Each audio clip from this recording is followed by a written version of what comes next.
மீசான் டைம் நேர்களை நிகழ்ச்சிக்குள் அன்போடு வரவேற்றுக் கொள்கிறோம். இன்றைய பதிவுல மிக மிக முக்கியமான செய்திகள் குறித்து பார்க்கலாம். நெருப்பிலான ஒரு தூது என்ற ஒரு புதிய தாக்குதலை ஈரான் ஆரம்பித்தது. ஈரானுடைய தாக்குதல்களால் தாக்குப்பிடிக்க முடியாமல் டொனால்ட் ட்ரம்ப் யுத்த நிறுத்தம் பற்றி சிந்திக்க ஆரம்பிச்சிருக்கிறாரு. இது குறித்து பெஞ்சமின் நெதன்யாகுவுடன் பேச்சுவார்த்தையை ஆரம்பிப்பதாகவும் கருத்துரைத்திருக்கிறாரு. இந்த ஈரானுக்கு எதிரான யுத்தம் அமெரிக்காவிற்கு பேரழிவை உண்டு பண்ணும் அப்படின்னு ஒரு கருத்தை பெண்டகனுடைய முன்னைய நாள் ஆலோசகர் தெரிவித்தது பெரும் அதிர்ச்சியை ஏற்படுத்தியிருக்கு அப்படின்னு பல்வேறு செய்திகள் தான் இன்றைய பதிவு. ஈரானுடைய நெருப்பிலான தூது அப்படின்னு தாக்குதல் பற்றி பேசுறதுக்கு முதல்ல இந்த கதையை நாங்கள் எங்கிருந்து தொடங்கலாம் அப்படின்னு பார்த்தீங்கன்னா, ஈரானுடைய பாதுகாப்பு கவுன்சிலுடைய செயலாளருடைய கூற்றிலிருந்து ஆரம்பிக்கலாம். எமது நாட்டின் மீதான இந்த தாக்குதல் வெறுமனே எமது வளங்களை பறிப்பதற்கான ஒரு சதி அப்படின்னு சொல்லிட்டு எமக்கு எதிரான விரோதிகளுடைய கல்லறையாக எமது நாடு மாறும் அப்படின்னு ஒரு எச்சரிக்கையை விட்டிருக்கிறாரு. இந்த ஒரு கருத்தை தொடர்ந்து இன்றைய தினம் நெருப்பிலால் ஒரு தூது அப்படின்ற ஒரு தாக்குதலை இப்போது ஈரான் ஆரம்பிச்சிருக்குது.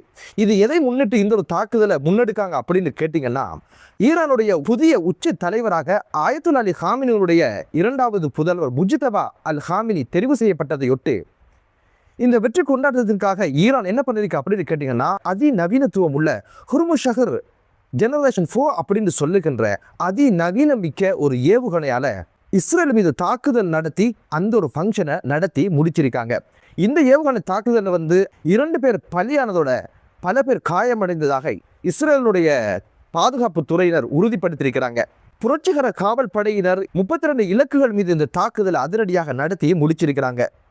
இதில் பயன்படுத்தப்பட்ட மற்றொரு ஏவுகணை 1475 கிலோமீட்டர் சென்று தாக்கக்கூடிய வலிமை உள்ளதாகவும் அது பல்வேறு குண்டுகளை மழையா பொழியக்கூடியதாக இருந்ததாகவும் இப்போது இஸ்ரேல் உறுதிப்படுத்தியிருக்குது. ஹொர்முஷஹர் 4 ஜெனரேஷன் அதை பற்றி என்ன சொல்றாங்க அப்படின்னு கேட்டீங்கன்னா, ஈரானுடைய அதிநவீனத்துவமிக்க மிக முக்கியமான ஏவுகணை அப்படின்னு மட்டுமல்லாமல் 2000 கிலோமீட்டர் சென்று தாக்குதலை நடத்தக்கூடிய வலிமை உள்ளதும், இதனுடைய முனையில் இருக்கின்ற மருந்துகள் 1500 தொடக்கம் 1800 கிலோகிராம் எடையுள்ள வெடிமருந்துகளை தாங்கி செல்வதோடு அதனுடைய விசேட திறன் என்ன அப்படின்னு பார்த்தீங்கன்னா, ஒரு இலக்கை மட்டும் குறிவைக்காது விரிந்து பல்வேறு அந்த பகுதியில் இருக்கின்ற பல்வேறு இலக்குகளை தாக்குகின்ற வலிமை உள்ளதாகவும் சொல்லப்படுது.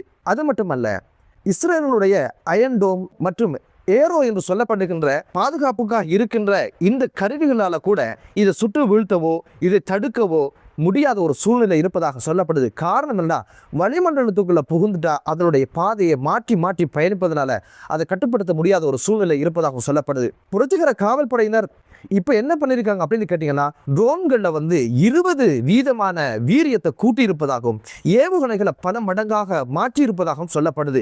இப்போது இஸ்ரேல் தரப்பில் என்ன சொல்கிறாங்கன்னா, ஒரு ஏவுகணை 2 ஏவுகணை 3 ஏவுகணை வந்தால் தட்டி வீழ்த்த முடியும். ஆனால் ஒன்றுக்கு பின்னால் 10 15 20 அப்படின்னு வாரது தான் இப்போது மிகப்பெரிய கொடுமையாக இருக்குது. ஒரு பிரதேசத்துக்கு மட்டும் 30 ஏவுகணைகளை புரட்சிகர காவல் படையினர் ஏவி அந்த தாக்குதலை நடத்தி முடிச்சதுல 1 சுடுறதா 2 சுடுறதா மின்னல் வேகத்துல அது விழுந்து நாசம் பண்ணி முடிச்சிருது அப்படின்னு ஒரு அங்கலாய்ப்பு தான் இப்போது இஸ்ரேல் தரப்புல சொல்லப்படுது. மற்றொரு தாக்குதலை கிட்டத்தட்ட 21 பேர் படுகாயமடைந்த சம்பவம் பதிவாச்சு. ஹிஸ்புல்லாக்கள் எல்லப்புறத்தில் இஸ்ரேலிய இராணுவத்தின் மீது தாக்குதல் நடத்தியதில் ஒரு இராணுவ வீரர் படுகொலை செய்யப்பட்டதோடு 15 இராணுவ வீரர்கள் படுகாயமடைந்த சம்பவமும் பதிவாகி இருந்தது. இது இப்படி இருக்க, ஏதோ ஒரு வகையில் அமெரிக்கா யுத்தத்தை நிறுத்திடுவாங்க அப்படின்ற ஒரு அச்சத்தில் எப்படியாவது தாக்குதல் நடத்தி விஷயத்தை முடிச்சிடணும் அப்படின்றத குறியாக இருப்பதனால இப்போது இலக்குகளை தாண்டி ஈரானுடைய மிக முக்கியமான வளமாக கருதப்படுகின்ற எண்ணெய் கிடங்குகள் 30 மீது தாக்குதல் நடத்தியதில் 4 பயங்கரமான சேதத்துக்கு உள்ளாததாக சொல்லப்படுது. இந்த 4ம் நாட்டினுடைய மிகப்பெரிய வளமாக சொல்லப்படுவதோடு எண்ணெய் உற்பத்தியில் ஏற்றுமதியில் 90% இதுதான் ஈடு செய்வதாகவும் ஏவுகணை தளங்கள் ஏவு தளங்கள் அப்படின்னு பல்வேறு இடங்களை சேதப்படுத்தியதோட மக்கள் குடிநீருக்கு கூட கஷ்டப்படணும் அப்படின்ற அமைப்பில் அவர்களுடைய குடிநீர் திட்டங்களையும் தாங்கிகளையும் தகர்த்து இப்போது மிகப்பெரிய ஒரு நெருக்கடிக்கு ஈரானை ஆக்கியிருக்கின்ற ஒரு செய்தி அமெரிக்கா கூட தாங்க முடியல அப்படின்னு சொல்லி இப்போது அமெரிக்க தரப்புல சொல்லப்படுது. இந்த ஒரு தாக்குதலை செய்யக்கூடாது என்ற ஒரு விஷயத்துல அமெரிக்காவுடைய ஜனாதிபதி டொனால்ட் ட்ரம்ப் பெஞ்சமின் நெதன்யாவுக்கு ஃபோன் மூலம் சொல்லியிருந்தாரு, உட்கட்டமைப்புகளை சேதப்படுத்துகிற எந்த ஒரு வேலையும் செஞ்சிடக்கூடாது. காரணம் என்ன அப்படின்னு பார்த்தீங்கன்னா, உலக சந்தையில் எரிபொருளுக்கு மிகப்பெரிய ஒரு தட்டுப்பாடு வருவதற்கும் அதனுடைய விலையேற்றத்தை தவிர்க்க முடியாமல் போவதற்கும் பங்கு சந்தையில மிகப்பெரிய ஒரு பாதிப்பை ஐரோப்பா மட்டுமல்ல ஒட்டுமொத்த உலக நாடுகளிலும் மத்திய கிழக்கு நாடுகளிலும் பெரும் தாக்கத்தை ஏற்படுத்தும் அப்படின்னு ஒரு விஷயத்தை எச்சரிக்கையாக விட்டும் மீறி பெஞ்சமின் நெதன்யாகு இந்த தாக்குதலை நடத்தினார் அப்படின்ற விமர்சனமும் இப்போது அமெரிக்க தரப்புல முன்வைக்கப்படுது.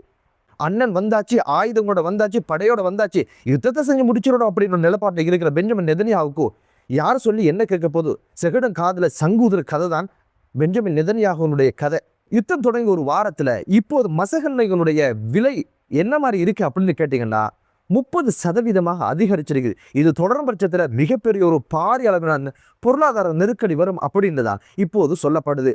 எனவே இந்த சூழ்நிலையில் தான் டொனால்ட் ட்ரம்ப் இப்ப என்ன சொல்றாரு அப்படின்னு கேட்டீங்கன்னா, இந்த யுத்தத்தை முடிச்சுக்குவோம், இந்த யுத்தத்தை நிறைவுக்கு கொண்டு வரும், இது குறித்து பெஞ்சமின் நெதன்யாகுவோட பேசணும், அவருக்கு இதுல மிகப்பெரிய ஒரு பங்கு இருக்கு அப்படின்னு ஒரு விஷயத்த சொன்னாரு. யுத்தம் குறித்து முடிவெடுக்கிறதுக்கு உங்களுக்கு லாய்க்கு இல்லை, யுத்தத்தை நிறுத்துவது குறித்து பேசுவதற்கு லாய்க்கு இல்லை, எல்லாத்துக்கும் தம்பியை கேட்கணும், அவர் முக்கியமானார், அவரால் தான் இந்த உலகத்தில் இவ்வளோ ஒரு பிரச்சனை. இதுக்கிடையில ஒரு மாத காலம் யுத்தத்துக்கான தயாரில் இஸ்ரேல் இருப்பதாக அறிவிச்சிருக்கிறாங்க. ஈரான் என்ன சொல்லுதுண்டா, என்ன ஒரு மாத காலம், நாங்க 6 மாசம் யுத்தத்துக்கு தயார் அப்படின்னு சொல்றாங்க. இதுக்கிடையில அழுத்து போய் சோர்வடைஞ்சு என்னடா யுத்தம் இது, பொருளாதார ரூபக்கத்துல சரி, இது அங்க பிச்சை எடுத்து இங்க பிச்சை எடுத்து ஏதோ சீனாவோட பொருளாதார போட்டிக்குன்னா இந்த ஒரு இளவு நம்மீது வந்து விழுந்து இப்போது பொருளாதார சேதத்துக்கு மேல சேதம் அப்படின்னு ஒரு நிலப்பாடு அமெரிக்காவுக்கு இருக்கிறதுனால யுத்தத்தை முடிச்சிடலாம், சத்தம் இல்லாமல் ஓடி போயிடலாம் அப்படின்னு ஒரு நிலப்பாட்டுக்கு தான் இப்போது டொனால்ட் ட்ரம்ப் வந்திருக்கிறாரு. இந்த அமெரிக்காவினுடைய ஈரானுக்கு எதிரான யுத்தம் குறித்து பெண்டகனுடைய மிக முக்கியமான முன்னே நாள் ஆலோசகர் ஓய்வு பெற்ற கர்னல் மெக்ரிகோர் என்ன சொல்லியிருக்கிறார் அப்படின்னு கேட்டீங்கன்னா, இந்த யுத்தம் நிச்சயமாக அமெரிக்காவுக்கு மிகப்பெரிய அழிவை உண்டு பண்ணும் அப்படின்னு ஒரு விஷயத்த சொல்லிட்டு அதற்கான காரணங்களை அடுக்கிக் கொண்டே போயிருக்கிறாரு.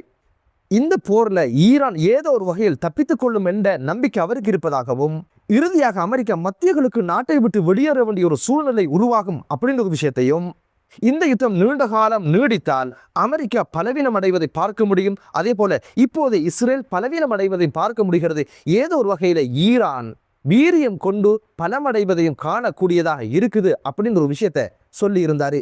ஒட்டுமொத்த மத்திய கிழக்கிலிருந்து அமெரிக்கா வெளியேற வேண்டிய சூழ்நிலை உருவாகும், அந்த ஒரு விஷயத்தை இந்த யுத்தம் செஞ்சு முடிக்கும் அப்படின்ற ஒரு எதிர்கூறலை முன்னைய நாள் பெண்டகனுடைய ஆலோசகர் சொல்லி இருந்த ஒரு விஷயம் இப்போது சர்வதேச செய்திகளுடைய கவனத்தை ஈர்த்திருந்தது. ஒரு நாளைக்கு அமெரிக்கா இந்த யுத்தத்திற்காக செலவழிக்கின்ற தொகை விழிப்புதுங்கும் அளவுக்கு இருக்குது. அது எவ்வளவு அப்படின்னு பார்த்தீங்கன்னா 891.4 மில்லியன் அமெரிக்க டாலர்ஸ். இஸ்ரேலுடைய தேவைக்காக உள்ள வந்து இப்போது ஒவ்வொரு நாளும் மில்லியன் கணக்கு டாலர்ஸ்களை செலவழிக்க வேண்டிய ஒரு துர்பாக்கிய நிலை டொனால்ட் ட்ரம்புக்கு வந்தது என்பது இப்போதுதான். எல்லா கணக்கையும் கூட்டி கழிச்சு பார்த்துருப்பாரு. 1 நாள் 2 நாள் 3 நாள் விஷயம் முடியும் அப்படின்னு நினைச்சாரு. இப்போ 6 மாசம் அப்படின்னு இவங்க சொல்றதை பார்த்துட்டு, 1 மாதம் அவங்க சொல்றதை பார்த்துட்டு இப்போது விழிப்புதுங்கிற ஒரு சூழ்நிலையும் இப்போது விடவும் முடியாது, தொடரவும் முடியாது. புலிவால பிடிச்ச கதை தான் அமெரிக்காவோட நிலை. இப்போது புதிய ஈரானுடைய உச்ச தலைவர் தேர்ந்தெடுக்கப்பட்டதுக்கு பிற்பாடு பயங்கரமான ஆத்திரமும் எரிச்சலை உண்டு பண்ணிருக்கு. இப்போது இஸ்ரேலினுடைய பாராளுமன்றத்தினுடைய தலைவர் ஆயத்துல்லா அலி காமியை படுகொலை செய்தது போல இப்போது முஜ்தபா காமினியை படுகொலை செய்ய வேண்டும் அப்படின்ற ஒரு சவாலையும் அப்படி ஒரு சபதத்தையும் இட்டிருக்கிறாரு. எதனால் இவர் கடுப்பானார் அப்படின்னு கேட்டீங்கன்னா, இந்த பதவியை ஏற்றதுக்கு பிற்பாடு முஜ்தபா காமினி அவங்க ஹமாஸினுடைய தலைமையகம் ஈரான்ல இருக்குது, அங்க போய் ஹமாஸினுடைய படை தளபதியான யஹ்யா சின்வாரி படுகொலைக்கு அனுதாபம் தெரிவிச்சதோட இரங்கலை தெரிவிச்சதை காணொலியை பார்த்ததுக்கு பிறகுதான் கடுப்பான இவரு தந்தை வழி வந்தவனை தந்தை வழி போன மாதிரி அனுப்பிடணும் அப்படின்னு ஒரு சபதத்தையும் படுகொலை செய்யணும் அப்படின்னு ஒரு விஷயத்தையும் பேசியிருக்கிறாரு. ஈரான் தரப்புல என்ன சொல்லப்படுது அப்படின்னு கேட்டீங்கன்னா, ஆயத்துல்லா அலி காமினியை படுகொலை செய்ததுக்கு காரணமாக இருந்த அமெரிக்காவுடைய ஜனாதிபதி டொனால்ட் ட்ரம்மை பழி சீப்பதுதான் எமது குறிக்கோளும் எமதுடைய நிலைப்பாடும் அப்படின்னு ஈரானுடைய பாதுகாப்பு கவுன்சிலினுடைய செயலாளர் அலி சபதமிட்டு இருக்கிறாரு. என்னதான் இருந்தாலும் இப்போது ஈரானுடைய கை ஓங்கி இருப்பது தெரிய வருது. இந்த யுத்தம் முடிவுற்று ஒரு சமாதானமான ஒரு சூழ்நிலை உருவாகணும் அப்படின்னு ஒரு பிரார்த்தனையோடு மற்றொரு காணொலியிலே உங்கள் அனைவரையும் சந்திக்கும் வரை விடைபெறுகிறேன். நன்றி.